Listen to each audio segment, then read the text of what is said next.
శ్రీ మహావిష్ణువు లోక కళ్యాణార్థం దశావతారాలను ఇస్తాడు. ఇందులో 8వ అవతారం శ్రీకృష్ణ అవతారం. ద్వాపర యుగంలో శ్రీకృష్ణుడు అవతరించి లోకానికి ధర్మాన్ని చాటి చెప్పాడు. అందుకు ప్రతీకగా శ్రీకృష్ణుడిని స్మరించుకుంటూ ఆ స్వామి జన్మాష్టమిని జరుపుకుంటూ ఉంటారు. 2025 సంవత్సరంలో ఆగస్టు 16వ తేదీన శ్రీకృష్ణ జన్మాష్టమి జరగనుంది.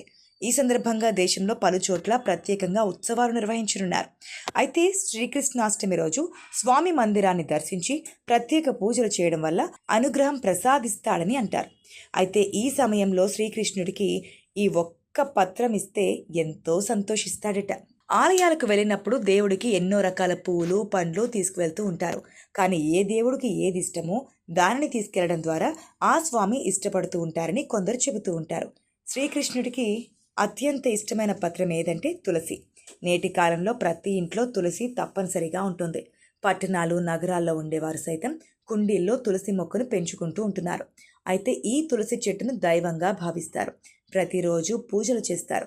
శ్రీకృష్ణుడికి అత్యంత ఇష్టమైన పత్రం తులసి అని చాలామందికి తెలిసే ఉంటుంది కదా. ఈ పత్రంలో శ్రీకృష్ణాష్టమి రోజు సమర్పిస్తే ఎంతో మంచిదని అంటున్నారు. శ్రీకృష్ణుడికి తులసికి ఉన్న సంబంధం ఏంటో ఈ కథ ద్వారా తెలుస్తోంది. శ్రీకృష్ణుడికి సతీమణుల్లో సత్యభామ ఒకరు.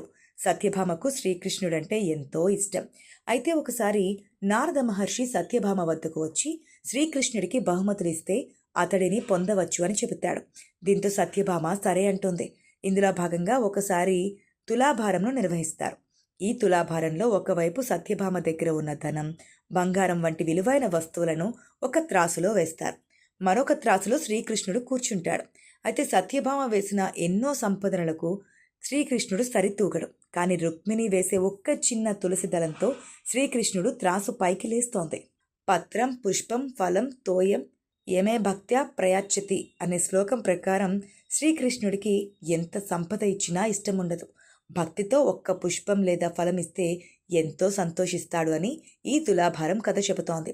అందువల్ల శ్రీకృష్ణాష్టమి రోజు ఆ స్వామికి ఎంతో ఇష్టమైన తులసి దళంను సమర్పించడం వల్ల అనేక కోరికలను తీరుస్తాడని భక్తులు చెబుతూ ఉంటారు. అంతేకాకుండా ఎంతో పవిత్రంగా భావించే ఈ రోజు తులసికి ప్రత్యేక పూజలు నిర్వహించాలని అనుకుంటారు. తులసి ఆకు లేకుండా ఏ నైవేద్యము సంపూర్ణంగా అనిపించదు.